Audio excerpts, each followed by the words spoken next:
Bonjour à toutes et à tous. Nous avons terminé la dernière fois tout ce grand dossier sur Vienne. On a terminé par les Français et Vienne, c'était quelque chose d'un petit peu différent. Mais là, j'ai décidé de repartir sur un autre volet et de participer moi aussi au centenaire de la Première Guerre mondiale. Alors, je ne vais pas vous parler de Verdun, je ne vais pas vous parler de la Marne, hein, vous avez compris comment je fonctionne. J'essaye de parler de choses qui sont un peu moins connues mais tout aussi intéressantes, hein. Donc là, on est dans l'actualité la plus brûlante. Pourquoi? Puisque nous sommes à l'heure où j'enregistre le 18 mai. Eh bien, le 24 mai, nous allons fêter les 100 ans de l'entrée en guerre de l'Italie aux côtés de l'Entente. Ah, donc je me suis dit, on va parler de l'Italie et de la Première Guerre mondiale. Pourquoi?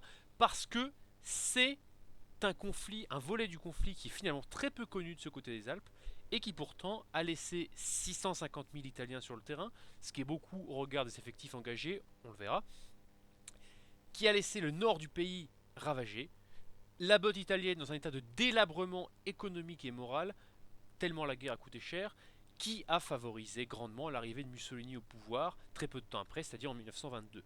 Donc tout ceci n'est pas rien, et on va y ajouter le fait que c'est aussi cette guerre qui a donné à l'Italie de nouvelles terres, les dernières, parmi les dernières qu'elle a annexées, qu'elle a ajoutées au royaume d'Italie, qui est ensuite devenu une république, vous le savez. Donc on parle de quoi? On parle du Trentin au Adige, de la Vénétie julienne, du Frioul, donc des villes comme Trente, comme Trieste, comme Gorizia.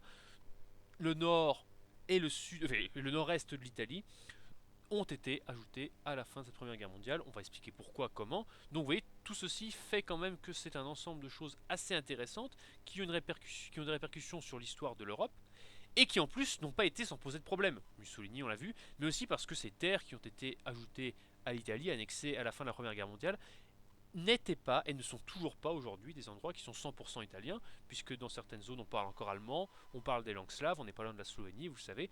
Donc c'est finalement un conflit majeur dans l'histoire de l'Italie contemporaine, qui a vu de graves défaites comme Caporetto, on le verra, et de très beaux moments de bravoure.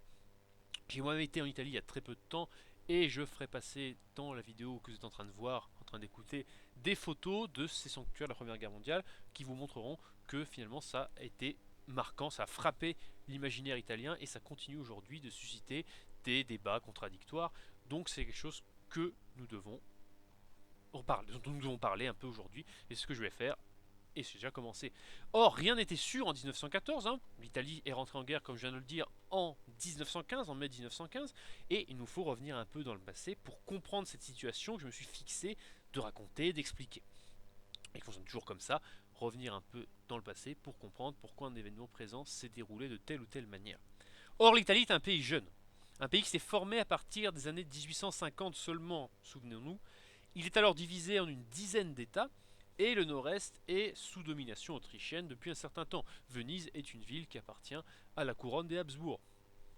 Alors, face à cette situation, beaucoup de penseurs ont réfléchi et l'idée d'unité italienne remonte déjà à plusieurs décennies en arrière. Hein. Tout ça, les fonds baptismaux, c'est un peu la révolution de Napoléon qui avait amené un peu l'étincelle. Tout ça s'était créé à l'époque et ça a été porté par des personnalités diverses comme Mazzini. Donc si en gros on prend les écrits de Mazzini, qui est un grand patriote italien, il vous affirme qu'un ensemble aussi unifié géographiquement et culturellement que l'Italie, eh bien, ne doit faire plus qu'un, ne doit résider qu'en un seul État. C'est un peu les propos qu'on tient en Allemagne à la même époque. Alors évidemment, on sait aujourd'hui qu'il y avait des nuances, hein, qu'un habitant de Rome n'est pas un habitant de Palerme, et qu'un habitant de Palerme n'est pas non plus un habitant, je sais pas moi, du Val d'Aoste ou encore de Turin. Mais tout de même, l'idée était qu'un peuple qui a la même culture, qui a la même langue, qui a souvent une bonne partie d'histoire commune, ne devait faire qu'un. Donc ça a lancé un processus d'unification qui est complexe, qui est à la fois de fait de baroudeurs et d'aventuriers, comme Garibaldi bien sûr, le plus connu, mais aussi d'États, comme le Piémont de Sardaigne. Donc le Piémont c'est cette partie dont la capitale est Turin, qui est proche de la France. Hein. C'est la dynastie des Savoie qui vont ensuite être roi d'Italie et qui possède aussi la Sardaigne, cette île, vous savez, au sud de la Corse. Donc le Piémont-Sardaigne est soutenu par un puissant allié, la France de Napoléon III. Donc tout ce processus, d'un côté les aventuriers comme Garibaldi, de l'autre des États comme le Piémont-Sardaigne, se lance dans cette idée d'unification. Et bon gré mal gré, ça fonctionne jusqu'en 1866. Beaucoup de régions font partie alors en 66 de ce nouveau royaume d'Italie. C'est l'époque où Venise devient enfin italien, du moins politiquement, hein, pas culturellement et linguistiquement. Mais tout n'est pas encore terminé. Et en 1870, Rome devient enfin la capitale puisque le pape est chassé de ses États. Il était jusque-là protégé par la France de Napoléon III. Donc c'était un point de friction entre les Italiens. Napoléon a aidé les Italiens à devenir indépendants, mais il ne voulait pas, à cause de raisons électorales, il y avait beaucoup de catholiques en France à l'époque, que le pape perde ses États qu'il avait depuis le Moyen-Âge, vous savez. Donc c'est quelque chose de complexe, de bouillonnant, et alors que les Français, qui protégeaient donc le pape, je l'ai dit, sont empêtrés dans la guerre contre les Allemands, la fameuse guerre de 70, le souverain pontife est chassé de ses États. Vous pouvez encore voir l'endroit à Rome aujourd'hui, et ça devient la capitale de l'Italie. Donc à cette époque, elle a à peu près son visage actuel, mais l'unification n'est pas terminée. Toutes les terres dont j'ai parlé au début, donc le nord et le nord-est de l'Italie, où l'on parle italien, ne lui appartiennent toujours pas. De plus, le nord est industrialisé, donc les régions comme le Piémont sont parmi les plus industrialisées d'Italie à l'époque. Plus tard, c'est le berceau de la Fiat. Vous verrez, vous reverrez ce que signifient les initiales de Fiat. C'est Fabbrica Italiana Automobili Torino, fabrique italienne de voitures à Turin. Donc c'est un sigle. Ça veut dire ce que ça vient dire. C'est le nord qui est industrialisé, alors que le sud, lui, reste pauvre. Signe qui ne trompe pas, des millions de gens en émigrent. Les gens qui partent d'Italie, ce sont essentiellement des gens du centre et du sud, pas que évidemment. Donc ils partent où? Ils partent en France métropolitaine, en Afrique du Nord et bien sûr aux États-Unis. Le cinéma n'est pas tout à fait faux non plus. Il y a une vraie communauté italo-américaine, bien sûr. Donc c'est un pays qui est jeune, qui est contrasté, qui est encore en retrait, parce qu'il vient de naître. Il n'a pas la puissance politique, diplomatique, militaire, industrielle de l'Allemagne, qui s'est aussi unifiée à la même époque. Et qu'est-ce qu'il fait? Eh bien, il essaie de se trouver des alliés. Donc, d'un côté, il se lance dans la conquête coloniale, puisque c'est un peu l'idée de l'époque que posséder des colonies, je résume évidemment à gros traits, donc que posséder des colonies est un signe de puissance, une source de prestige. Donc, c'est l'époque où les Italiens conquièrent l'Érythrée, la Somalie, ou après ils vont s'installer en Libye, ils essayent de prendre l'Éthiopie, subissant une cuisante défaite. Donc, d'un côté, les Italiens font ça, et ce faisant, ils se heurtent aux intérêts français, notamment en Tunisie. Les Français et les Italiens se brouillent à propos du pape, comme on l'a vu, et aussi à propos de la Tunisie, qui est occupée finalement par les Français au début des années 1880. Donc, elle se détourne peu à peu de son allié historique et rejoint même l'alliance austro-allemande en 1882. Donc, le processus est le suivant.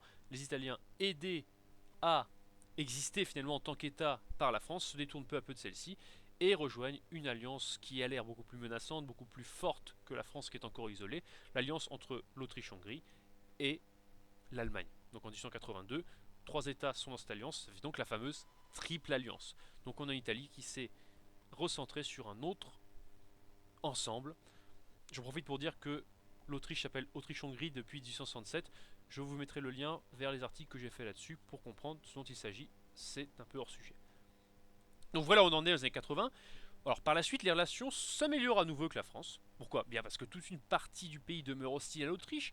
On l'a dit et répété, c'est le vieil ennemi. Il est présenté comme oppresseur des dernières terres italiennes qui restent sous leur domination. Il n'est pas de culture italienne, loin s'en faut. Et de plus, l'Italie commence, puisque je vous l'ai dit qu'elle veut avoir une place au soleil, elle veut faire partie du concert des grandes puissances, eh bien elle commence à lorgner sur quoi? Sur l'Adriatique. Pourquoi? Parce que c'est en face. On réutilise de très très vieilles techniques comme dire oui regardez ça appartenait à Venise sous la Renaissance donc pourquoi ne reprendrions-nous pas ces terres. Donc l'Italie commence à lorgner sur l'Adriatique et en fait elle veut profiter de l'affaiblissement de l'Autriche qui est sujette à des crises depuis les années 1860 alors que les Turcs eux sont en train aussi de perdre une bonne partie des terres qu'ils avaient en Europe. Donc cette Italie qui s'est alliée avec deux pays un peu encombrants pour elle, finalement, peu à peu, s'en éloigne à nouveau. Donc, c'est ça en histoire. On se rapproche d'un endroit, on s'éloigne parce qu'on se rend compte que finalement ses intérêts seraient plus soutenus ailleurs. Et donc, elle reste neutre en 1914. Elle ne se sent pas prête à rejoindre la Triple Alliance. D'ailleurs, elle fait valoir que celle-ci n'est que défensive, ce qui est vrai. Or, rappelons-nous, c'est l'Allemagne qui a déclaré la guerre à la France le 3 août 1914.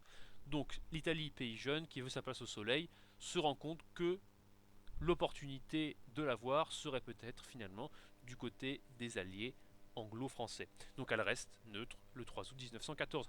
Les mois qui suivent sont très confus. Alors l'opinion se divise entre plusieurs partis.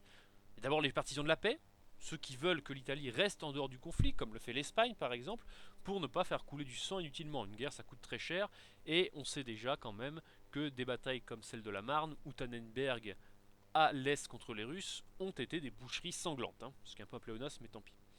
Donc il y a ces partisans-là, il y a ceux, très peu, mais il y en existe quand même, hein, enfin pas si peu que ça, mais on ne parle jamais d'eux, qui voudraient rester en triple alliance et rester aux côtés de l'Autriche, Hongrie et de l'Allemagne. Ils existent, mais ils sont un peu minoritaires. Et finalement, il y a ceux qui parlent de rejoindre l'entente. Pourquoi? Eh bien, pour récupérer les terres que l'on a dites essentiellement. Donc parmi eux, un certain Mussolini. Eh oui. Donc, Mussolini d'abord était pour la paix, il était du Parti socialiste italien, il s'en est fait renvoyer, et il est devenu l'un des plus fervents interventionnistes, ceux qui sont pour rentrer dans la guerre aux côtés de l'entente. Pourquoi? Eh bien, parce que les Italiens ont approché les deux camps, et finalement l'entente leur a fait des promesses assez intéressantes. De récupérer les terres que j'ai citées, ce qui serait un moyen pour l'Italie de s'imposer sur la scène internationale, et les interventionnistes pensent encore, malgré les massacres de 1914, hein, la Marne ça a quand même coûté très cher, après le front s'est stabilisé, et vous savez que des tranchées ont été creusées, et peu ou prou il va très peu bouger jusqu'en 1918, et bien malgré ça, beaucoup d'Italiens pensent que la guerre va être courte. Donc récupérer des terres, attaquer un ennemi historique pour une guerre courte. En plus, on estime que ça ne va pas coûter cher. Pourquoi? Parce que les Austro-Hongrois sont surtout engagés, ce qui est vrai, contre les Russes. N'oublions pas que les Russes sont en guerre aux côtés de l'entente depuis 1914. Ils sont même eux les premiers à avoir attaqué. Hein. Donc les Austro-Hongrois, les Allemands, surtout les Austro-Hongrois, sont occupés par la guerre à l'Est. Les Allemands aussi ont des troupes là-bas. Et les Italiens pensent que attaquer les Autrichiens, les Austro-Hongrois, alors qu'ils sont engagés ailleurs, va être assez simple, que l'armée de métier va suffire. En plus, et ça c'est vrai, la marine de l'Empire d'Autriche-Hongrie est surclassée par celle du Royaume italien, qui n'est pas mauvaise, qui est assez récente, et ils se disent qu'ils vont pouvoir bloquer, ce qu'ils vont faire d'ailleurs, les côtes de l'Adriatique et asphyxier un peu plus l'Empire austro-hongrois. Quant aux Turcs et aux Allemands, autres empires centraux, ils sont déjà bien occupés ailleurs.